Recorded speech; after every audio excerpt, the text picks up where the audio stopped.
बिस्मिल्लाहिर्रहमानिर्रहीम, अस्सलाम वालेकुम। आई एम मोहम्मद फौद मलिक और स्टूडेंट्स, आज हमने चैप्टर नंबर 7 के एक्सरसाइज में दिए गए न्यूमेरिकल्स को सॉल्व करना है। तो आइए क्वेश्चन नंबर 1 देखते हैं। स्टूडेंट्स, ये हमारे सामने क्वेश्चन नंबर 1 की स्टेटमेंट लिखी हुई है। 100 gram body hung on the spring elongates the spring by 4 centimetre.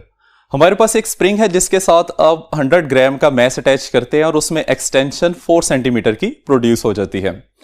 When a certain object is hung on the spring at set vibrating, अगर आप उसी स्प्रिंग के साथ सर्टन ऑब्जेक्ट को कनेक्ट करते हैं और फिर उसे वाइब्रेट करवाते हैं, तो वो कहता है जी it's time period 0.568 second.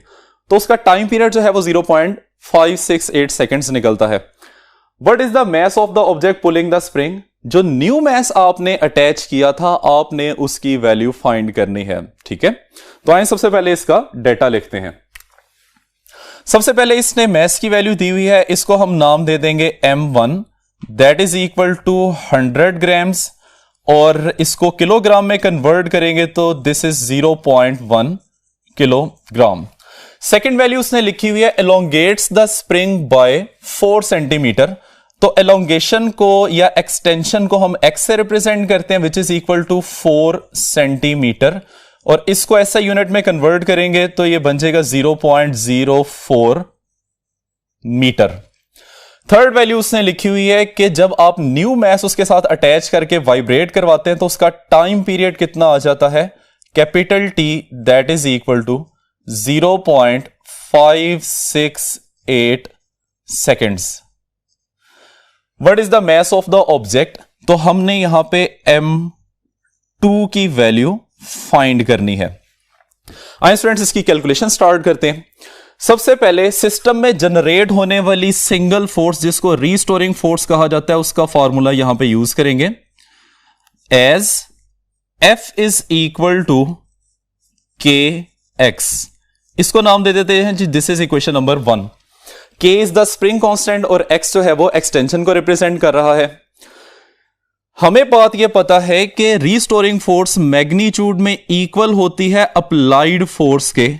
Applied force यहां पे कौन सी बनेगी, वो फोर्स जो कि सिस्टम को डाउनवर्ड पुल कर रही है, और उसमें हमने इनिशियली कौन सा मैस अटैच किया था जिसको हमने M1 का नाम दिया हुआ है।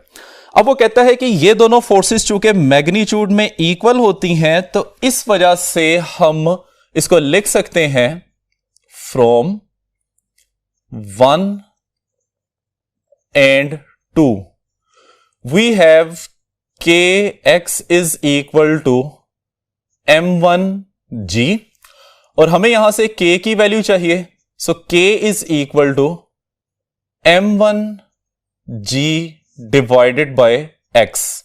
इसकी अगर मैं वैल्यूज पुट करता हूं तो M1 की value that is equal to 0.1, G की वैल्यू होती है 9.8 मीटर पर सेकेंड स्क्वायर, और एक्सटेंशन जो है दैट इज 0.04 मीटर। स्टूडेंट्स, अगर आप इसको कैलकुलेटर से सॉल्व करते हैं तो इसका आंसर बनेगा 24.5 न्यूटन पर मीटर। तो यहां पे हम इसकी वैल्यू लिख लेते हैं कि now K is equal to 24.5, और इसका ऐसा यूनिट होता है न्यूटन पर मीटर। तो ये हमारा फर्स्ट पोर्शन इसका सॉल्व हो जाएगा। चूंकि हमने मैस की वैल्यू फाइंड करनी है और मैस के साथ उसने टाइम पीरियड दिया हुआ है, और टाइम पीरियड के फॉर्मूला में K की वैल्यू हमें रिक्वायर होती है, इस वजह से हमने इसको पहले कैलकुलेट किया है। अब वो कहता है कि आपने 100 ग्राम वाला मैस रिप्लेस कर देना है बाय अ सर्टेन मैस, जिसकी हमने वैल्यू फाइंड करनी है। ठीक है, तो इसके लिए देखें,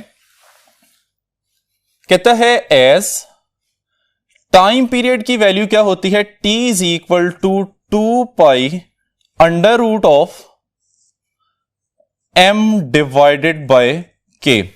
this is the relation for the time period. लेकिन यहां पे जो अब हम मैस यूज कर रहे हैं वो ये सर्टेन मैस है जिसको हमने M2 से रिप्रेजेंट किया हुआ है, तो इसको हम यहां पे लिख देंगे this is the value of M2। अब इसमें हम सारी वैल्यूज पुट करेंगे, लेकिन हमने यहां से वैल्यू कौन सी फाइंड करनी है, M2 की। तो इसके लिए पहले दोनों साइड्स पे स्क्वायर करते हैं, तो T square that is equal to 4 pi square m2 divided by k, और m2 की वैल्यू यहां से किसके इक्वल निकल आएगी, m2 is equal to T square multiply by k divided by 4 pi square. अब स्टूडेंट्स ये जो जितनी भी वैल्यूज आ रही हैं ये सारी हमारे पास मौजूद हैं, इसको हम वैल्यूज को यहां पे प्लेस करते हैं तो m2 की वैल्यू आ जाएगी, m2 is equal to time period की वैल्यू है 0.568 होल स्क्वायर आ जाएगा।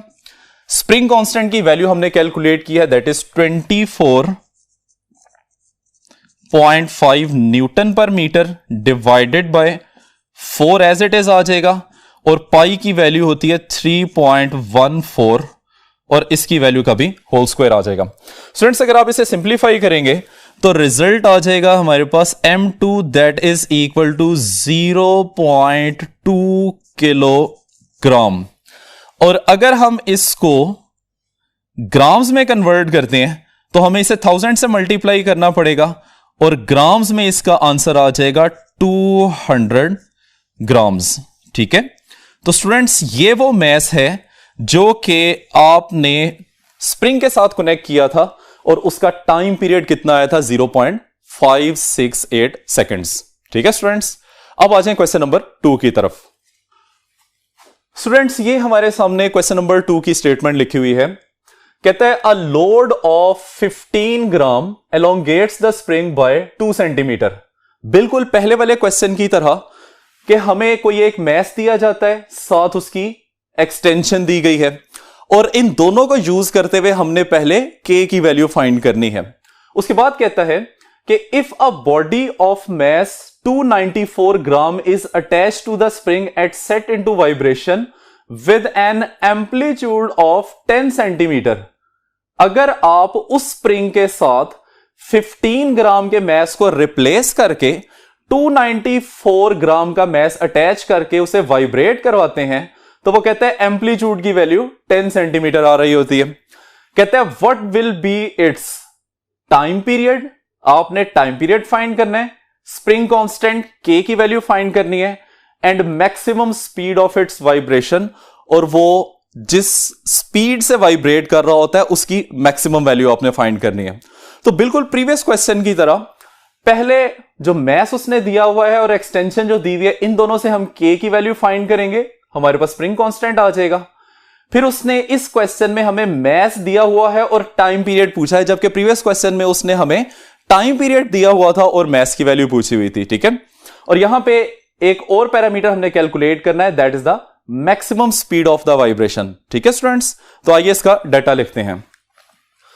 डाटा में सबसे पहले वैल्यू उसने हमें मैथ की दी है that is m1 which is equal to 15 gram, और इसको किलोग्राम में कन्वर्ट करेंगे सो दिस इज 0.015 किलोग्राम।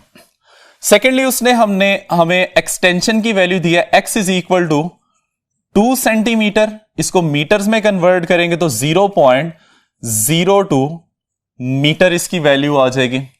फिर उसने हमें सेकेंड मैथ डिस्क्राइब किया है that is m2 which is equal to 294 grams, और इसको किलोग्राम में कन्वर्ट करेंगे तो 0.294 किलोग्राम इसकी वैल्यू आ जाएगी।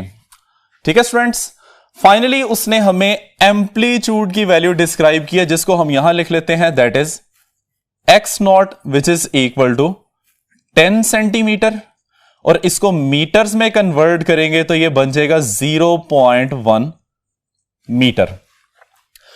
अब जो वैल्यूज हमें रिक्वायर्ड हैं उनकी तरफ चलते हैं। तो सबसे पहले हमने वैल्यू क्या फाइंड करनी है, टाइम पीरियड की, लेकिन जो डेटा है उसके मुताबिक जो सबसे पहले वैल्यू हमारे पास आएगी that is the value of spring constant. Spring constant को हमें पता है k से रिप्रेजेंट किया जाता है, हम इसकी वैल्यू फाइंड करेंगे। सेकेंडली उसने लिखा हुआ है आपने टाइम पीरियड फाइंड करना है, टाइम पीरियड को t से रिप्रेजेंट करते हैं, इसकी वैल्यू आ जाएगी। और थर्ड पे आपने मैक्सिमम स्पीड फाइंड करनी है जिसको हम v नॉट से रिप्रेजेंट करते हैं। ठीक है, तो आइए स्टूडेंट इसकी कैलकुलेशन स्टार्ट करते हैं। सबसे पहले उसी तरीके से जिस तरह हमने प्रीवियस क्वेश्चन अटेम्प्ट किया है, एज फोर्स की वैल्यू kx के इक्वल आ जाएगी, दिस इज इक्वेशन नंबर 1, और अप्लाइड फोर्स जो कि ग्रेविटी की वैल्यू है दैट इज mg।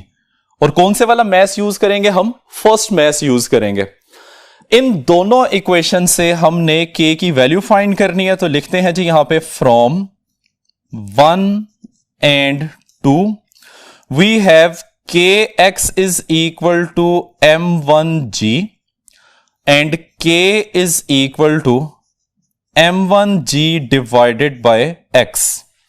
अब इसमें अगर आप वैल्यूज पुट करते हैं तो k की वैल्यू आ जाएगी, m1 फर्स्ट मैथ है 0.015, g की वैल्यू 9.8 डिवाइडेड बाय एक्सटेंशन है 0.02 मीटर की। तो कैलकुलेटर से सिंप्लीफाई करने के बाद इसका आंसर आता है 7.35 न्यूटन पर मीटर। स्टूडेंट्स, ये हमारे पास फर्स्ट वैल्यू आ गई जो कि हमने कैलकुलेट करनी थी। अब हमने फाइंड करना है टाइम पीरियड को। तो टाइम पीरियड की value t is equal to 2 pi under root of m2 divided by k। अब स्टूडेंट्स, हमने ये टाइम पीरियड तब फाइंड करना है जब आपने 15 ग्राम के मैस को रिप्लेस करके उसकी जगह पे 294 ग्राम वाला मैस अटैच किया था। ठीक है, इस वजह से हम यहां फॉर्मूला में m के साथ 2 यूज कर रहे हैं। So t is equal to 2 pi under root of mass की वैल्यू है 0.294 डिवाइड बाय k की वैल्यू जो हमने फाइंड की है दैट इज 7.35, और इस सारे को सिंप्लीफाई करेंगे तो हमारे पास रिजल्ट आ जाएगा टाइम पीरियड का 1.26 सेकेंड्स। स्टूडेंट, ये थी हमारे पास सेकंड वैल्यू। अब हम चलते हैं थर्ड वैल्यू की तरफ जो कि मैक्सिमम स्पीड है। तो मैक्सिमम स्पीड की कैलकुलेशन के लिए मैक्सिमम स्पीड का फॉर्मूला होता है v naught is equal to x naught और ओमेगा। अब यहां पे ओमेगा जो है उसकी वैल्यू क्या होती है? Under root k by m, और मैथ हम यहां पे कौन सा यूज कर रहे हैं? m2 मैथ यूज कर रहे हैं। तो वैल्यू इसके अंदर पुट कर देते हैं। सो v नॉट की वैल्यू आ जाएगी x naught under root of k by m2। So this is 0.1, x naught की वैल्यू आ जाएगी अंडर रूट ऑफ k की वैल्यू 7.35 न्यूटन पर मीटर, और m2 की वैल्यू दैट इज 0.294। स्टूडेंट्स, इसको हम सिंप्लीफाई करते हैं तो v नॉट की वैल्यू आ जाएगी 0.5 मीटर पर सेकेंड, या अगर हम इसको सेंटीमीटर में लिखना चाहें तो v नॉट की वैल्यू आ जाएगी 50 सेंटीमीटर पर सेकेंड।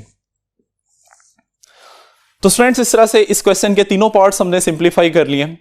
आइए अब क्वेश्चन नंबर 3 की तरफ चलते हैं।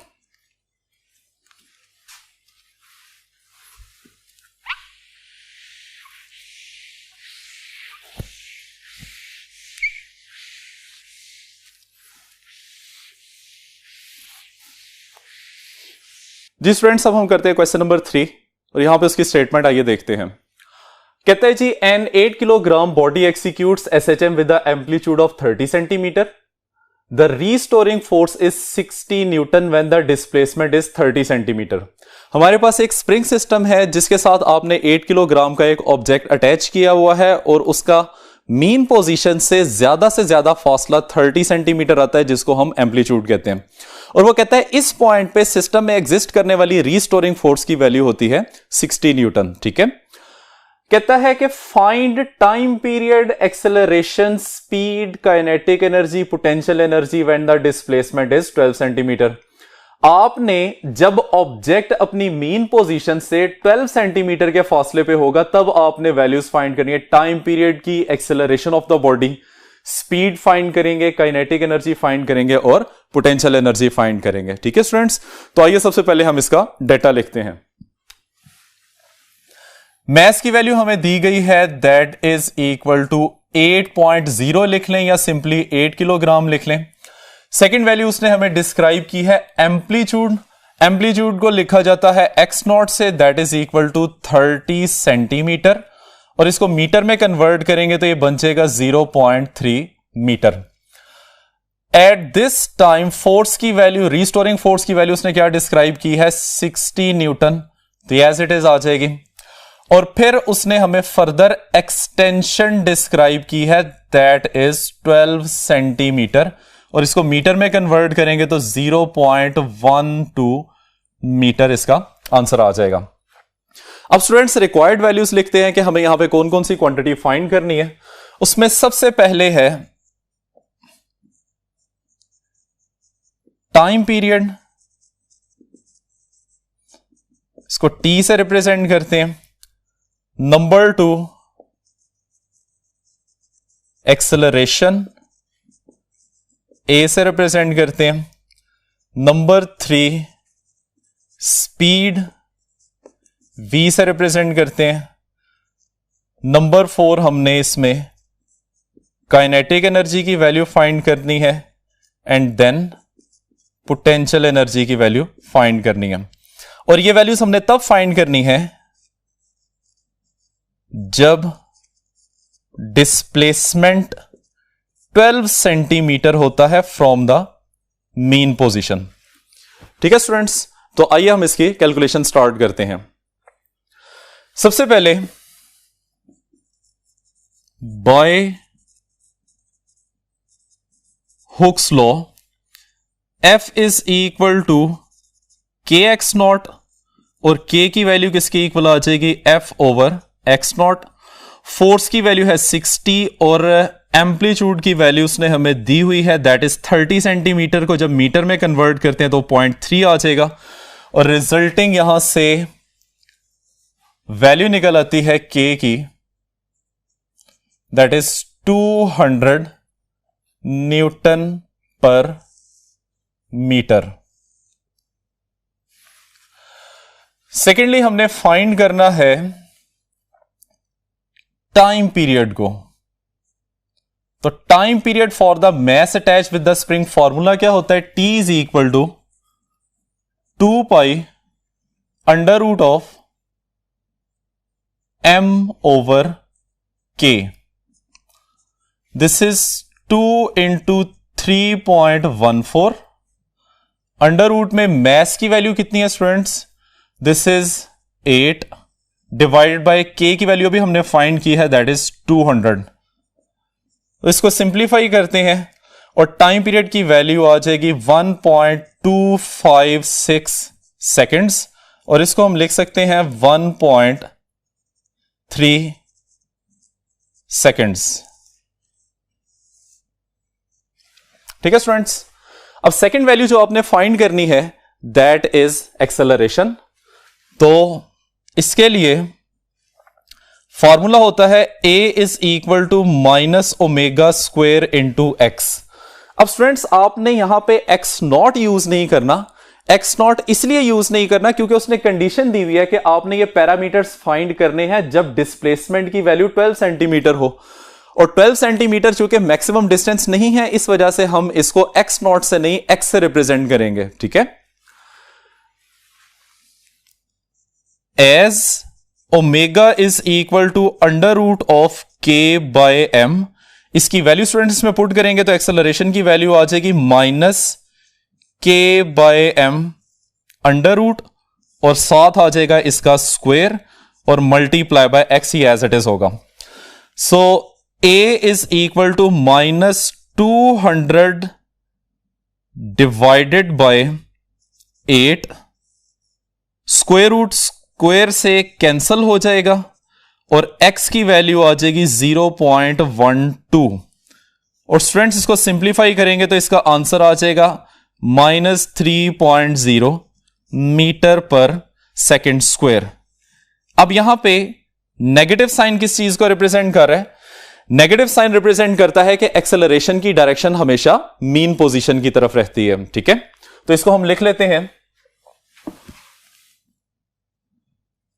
Negative sign shows that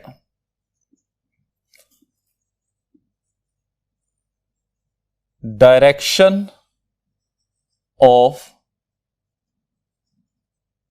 acceleration is towards mean position। MP stand for mean position आ जाएगा। ठीक है, अब स्टूडेंट्स इसे नेक्स्ट क्वांटिटी जो कि आपने फाइंड करनी है दैट इज स्पीड। स्पीड का फॉर्मूला होता है v is equal to omega under root of x naught square minus x square. और हमें पता है कि for mass spring system omega की वैल्यू किसके इक्वल होती है? Under root of k by m। तो v की वैल्यू किसके इक्वल आ जाएगी? Under root of k by m into under root of x naught square minus x square. अब स्टूडेंट्स इसमें वैल्यूज पुट करते हैं। v is equal to k की वैल्यू है 200, मैस की वैल्यू आ जाएगी 8 अंडर रूट, फिर under root of x naught की वैल्यू स्टूडेंट्स क्या है? That is 0.3 whole square minus x की वैल्यू क्या है? 0.12 होल स्क्वायर। इसको सिंप्लीफाई करते हैं,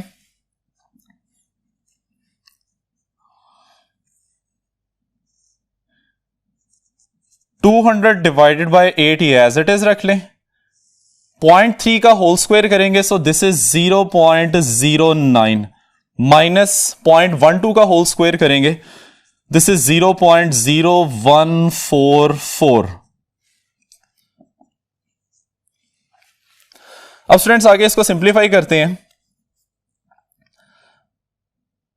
this is 200 divided by 8 under root और इसकी वैल्यू आ जाएगी अंडर रूट ऑफ 0.0756 और इसकी कैलकुलेशन के बाद फर्दर इसका आंसर बनता है v is equal to 1.4 metre पर सेकेंड।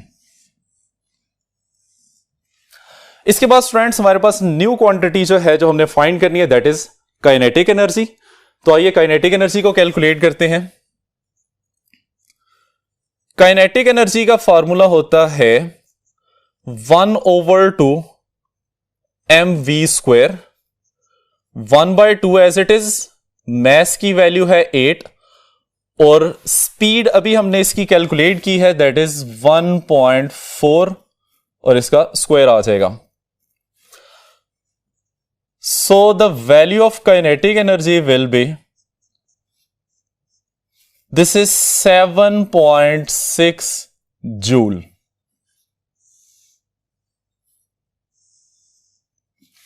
और लास्ट वैल्यू जो हमने फाइंड करनी है वो है पोटेंशियल एनर्जी। तो स्टूडेंट्स पोटेंशियल एनर्जी का फॉर्मूला क्या होता है? Potential energy for the mass spring system this is 1/2 k x square. So potential energy 1/2 as it is आ जाएगा।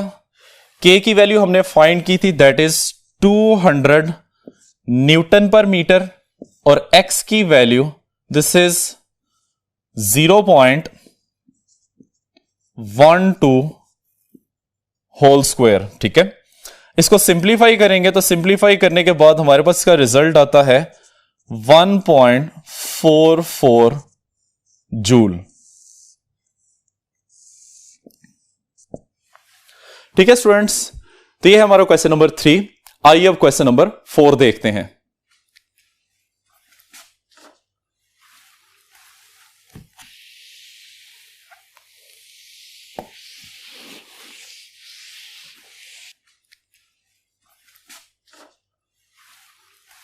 जी स्टूडेंट्स, आइए अब देखते हैं क्वेश्चन नंबर 4। कहते हैं जी, a block of mass 4 kilogram is drop from the height of 0.80 metre on to a spring of spring constant K which is equal to 1960 newton पर मीटर। हमारे पास एक मैस है जिसकी वैल्यू 4 किलोग्राम है।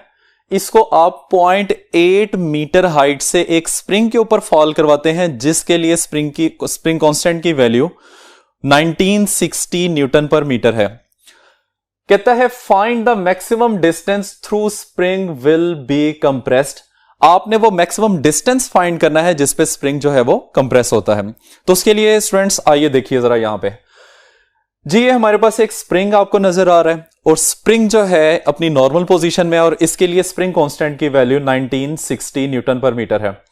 इससे 0.8 मीटर हाइट पे हमने एक मैस M को रखा हुआ है जिसकी वैल्यू उसने हमें 4 किलोग्राम बताई है। अब इनिशियली दोनों सिस्टम जो है वो क्या है, रेस्ट पोजीशन में है। हम क्या करते हैं, इस 4 किलोग्राम के मैस को फॉल करवा देते हैं ऑन द स्प्रिंग। जैसे ये स्प्रिंग के ऊपर फॉल करेगा तो स्प्रिंग देखिए आहिस्ता आहिस्ता कंप्रेस होना शुरू हो जाता है और एक ऐसा पॉइंट आएगा जिससे ज्यादा स्प्रिंग को कंप्रेस नहीं किया जा सकता। तो ये जो इसकी नॉर्मल पोजीशन और कंप्रेस्ड पोजीशन के दरमियान में ये डिस्टेंस की वैल्यू आ रही है स्टूडेंट्स, ये हमने फाइंड करनी है। अब मैक्सिमम डिस्टेंस जिसको आपने फाइंड करना होता है या मीन पोजीशन से या स्टेशनरी पोजीशन से जो मैक्सिमम डिस्टेंस होता है स्टूडेंट्स, हम इसको पढ़ के आए कि ये एम्पलीट्यूड की वैल्यू होती है। तो बेसिकली इस क्वेश्चन में आपने एक्स नॉट यानी कि एम्पलीट्यूड की वैल्यू को फाइंड करना है। आइए हम इसका डेटा लिखते हैं। सबसे पहले इसमें हमें वैल्यू दी गई है, that is the value of mass which is equal to 4 kilogram. फिर उसने हमें हाइट डिस्क्राइब की है h which is equal to 0.8 metre. Third उसने हमें स्प्रिंग कांस्टेंट की वैल्यू दी है k, that is equal to 1960 newton पर मीटर। और रिक्वायर्ड क्या है, हमने मैक्सिमम कंप्रेस्ड डिस्टेंस फाइंड करना है जिसको हम एम्पलीट्यूड का नाम देंगे, तो x नॉट जो है वो हम फाइंड करेंगे। आइए स्टूडेंट्स अब हम इसकी कैलकुलेशन करते हैं। कैलकुलेशन में कहता है कि एज पोटेंशियल एनर्जी का फॉर्मूला वो किसके इक्वल होगा, mgh के equal. This is equation number 1। अब स्टूडेंट्स ये वो पोटेंशियल एनर्जी है जो कि 0.8 मीटर अबव जब आपने मैस को रखा हुआ था तो ग्रेविटी की वजह से उसके अंदर एग्जिस्ट करती है। अब according to law of conservation of energy, जितना m मैस के अंदर पोटेंशियल एनर्जी की वैल्यू होगी उतना ही वो अपनी एनर्जी कंप्रेस स्प्रिंग को ट्रांसफर कर सकता है। इसका मतलब यह है कि स्प्रिंग के अंदर mgh एनर्जी ही प्रोवाइड की जा सकती है। तो स्प्रिंग के लिए पोटेंशियल एनर्जी का क्या फॉर्मूला होता है, Pe that is equal to 1/2 kx naught square. This is equation number 2। अब फर्स्ट वाली एनर्जी जो है वो मैस की आ जाएगी, सेकंड वाली एनर्जी जो है वो कंप्रेस स्प्रिंग की आ जाएगी। अब कंजर्वेशन ऑफ एनर्जी के मुताबिक जितनी मैस के पास एनर्जी है स्प्रिंग को वो उतनी ही एनर्जी प्रोवाइड कर सकता है। इसका मतलब है कि ये दोनों वैल्यूज आपस में इक्वल होंगी। तो इसको हम लिखते हैं from 1 and 2 we have 1/2 kx naught square that is equal to mgh। और स्टूडेंट्स यहां से हमने वैल्यू फाइंड करनी है x नॉट की, तो उसकी वैल्यू को सेपरेट कर लेते हैं। x naught square that is equal to 2 यहां डिवाइड हो रहा था, इस तरफ आके मल्टीप्लाई हो जाएगा, तो 2mgh divided by k side पे मल्टीप्लाई हो रहा है तो दूसरी साइड पे जाके ये डिवाइड हो जाएगा। So x naught is equal to 2 multiply by mass की वैल्यू कितनी है 4 किलोग्राम, g की वैल्यू होती है 9.8 मीटर पर सेकेंड स्क्वायर, और 0.8 मीटर हाइट से आपने उसे फॉल करवाया था, डिवाइडेड बाय स्प्रिंग कांस्टेंट की वैल्यू है 1960। और स्टूडेंट्स इस तमाम वैल्यू को अगर हम सिंप्लीफाई करते हैं तो आंसर आता है हमारे पास 0.32। और चूंकि ये एक्स नॉट स्क्वायर की वैल्यू है तो यूनिट में यहां पे मीटर स्क्वायर लगेगा। अब स्टूडेंट्स रिक्वायर्ड वैल्यू हमारी एक्स नॉट है तो इसका मतलब यह हो गया कि हमें यहां एक्स नॉट स्क्वायर का स्क्वायर रूट लेना पड़ेगा। तो अगर आप इसका स्क्वायर रूट लेते हैं तो एक्स नॉट की वैल्यू आ जाएगी 0.18 मीटर, या जिसको हम लिख सकते हैं 18 सेंटीमीटर। ठीक है स्टूडेंट्स, तो ये है जी आपका आज का लेक्चर।